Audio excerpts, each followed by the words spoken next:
ये है talks news network और आप देख रहे हैं पॉलिटॉक्स, राजनीति का कच्चा चिट्ठा। आने वाले वक्त में आप देखेंगे जो एक के बाद एक जो ऐसे फैसले हुए हैं और जिस रूप में इन्होंने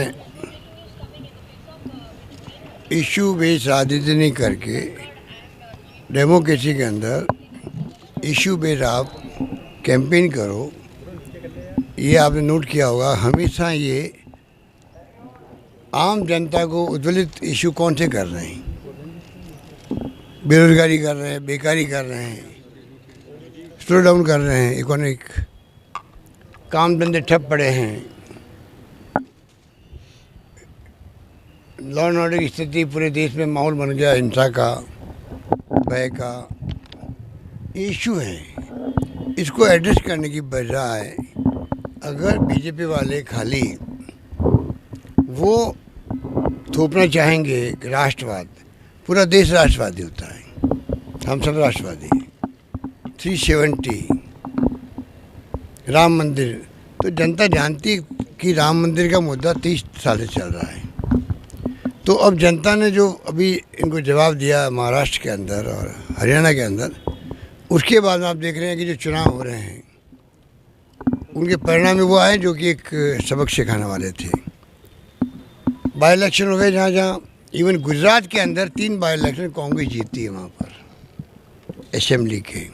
राजस्थान में हम लोगों ने शिकस्त दी इनको मंडावा झुंझुनू के अंदर, और नागौर की भी हम हार नहीं मानते अपनी, 57,000 से हम 4,000 पे आ गए।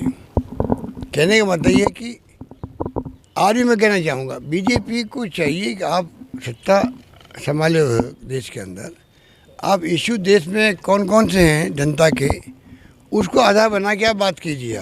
उसके लिए आप क्या कर रहे हैं, क्या आपकी सोच है, क्या आपके फैसले होने जा रहे हैं, क्या होंगे।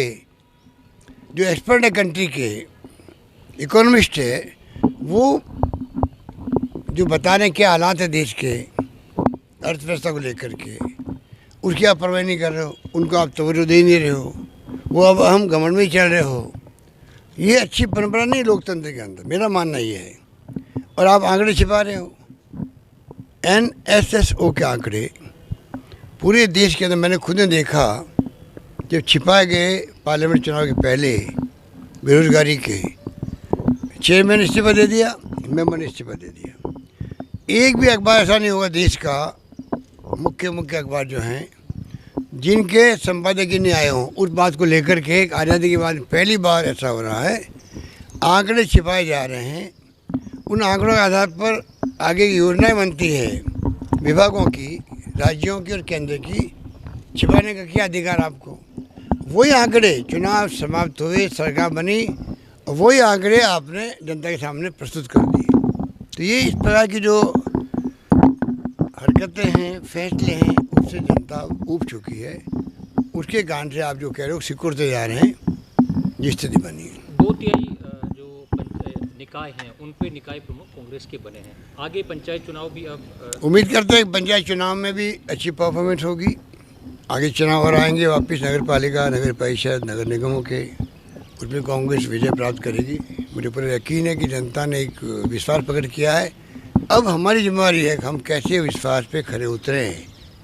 तो मैं कह सकता हूँ, मैं या मेरे मंत्रिमंडल के साथी या मेरे विधायकगण या जनप्रतिनिधि जो भी हैं, हमारे कार्यकर्ता हैं, उन सब की हमारी ड्यूटी बनती है, हम जनता की आशा अपेक्षा पे खरे उतरने के लिए काम करें दिन रात। ये मेरा मानना है। कल से करारा जवाब मिला, कल आप भी शपथ करने जाएंगे। वो घटना तो लंबे समय तक जनता के दिलो दिमाग में याद रखी जाएगी। जिस रूप में रात के अंधेरे के अंदर राज्यपाल महोदय रिकमेंड कर रहे हैं राष्ट्रपति शासन समाप्त करने का, प्रधानमंत्री जी बिना कैबिनेट बुलाए हुए रिकमेंड कर रहे हैं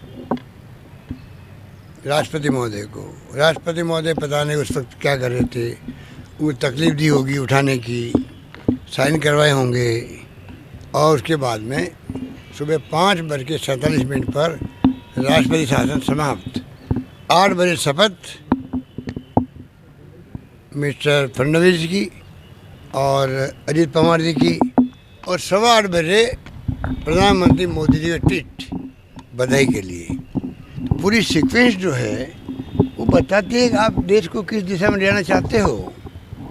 इस प्रकार की निर्णय से मैं समझता हूँ कि इन सब ने अपनी प्रतिष्ठा खोई है। इन सब जो संस्थाएं हैं, ये सब संस्थाएं हैं, ये प्रधानमंत्री पद एक संस्था है, गृह मंत्री एक संस्था है, राज्यपाल महोदय एक संस्था के रूप में, और राष्ट्रपति महोदय हम सबके राष्ट्र अध्यक्ष हैं। ये तमाम जो संस्थाएं हैं उनकी गरिमा गिराने का अधिकार किसी को नहीं देश के अंदर, और जो गिराएगा जनता उसको माफ़ नहीं करेगी। कल से सर विधानसभा का भी सत्र है, क्या कामकाज रहेगा? संविधान दिवस के उपलक्ष्य में बुलाया गया है, क्योंकि 70 साल हो गए संविधान बने हुए। संविधान दिवस 26 को था, उसके उपलक्ष्य में बैठ कर के तमाम मेंबर साहबान लेखा जोखा करेंगे कि हम 70 साल में संविधान की किस हद तक रक्षा कर पाए हैं, कहाँ चूक हुई है, या क्या और इसमें अच्छे फैसले हो सकते थे। तो मैं समझता हूँ एक प्रकार से 70 साल का लेखा जोखा करने का एक अच्छा प्लेटफॉर्म रहेगा। मैं उम्मीद करता हूँ कि पक्ष विपक्ष संविधान की गरिमा को, मर्यादा को और कैसे बढ़े, उसको ध्यान में रख के ही तमाम तरह के अपने कमेंट्स करेंगे, और वो करना चाहिए। ये कोई प्लेटफॉर्म पक्ष विपक्ष को नीचा दिखाने का नहीं होना चाहिए। अगर गलतियाँ करी है किसी पक्ष ने, आप पॉइंट आउट कर सकते हो, पॉइंट आउट तो करना पड़ेगा, उसमें हर्ज भी नहीं है। पर आप अगर राजनीतिक रूप से एक दूसरे को नीचा दिखाने का काम करोगे तो जो असली मकसद है असेंबली बुलाने का, वो मकसद पूरा नहीं होगा, मेरा मानना है। ये है टॉक्स न्यूज नेटवर्क और आप देख रहे हैं पॉलिटॉक्स, राजनीति का कच्चा चिट्ठा।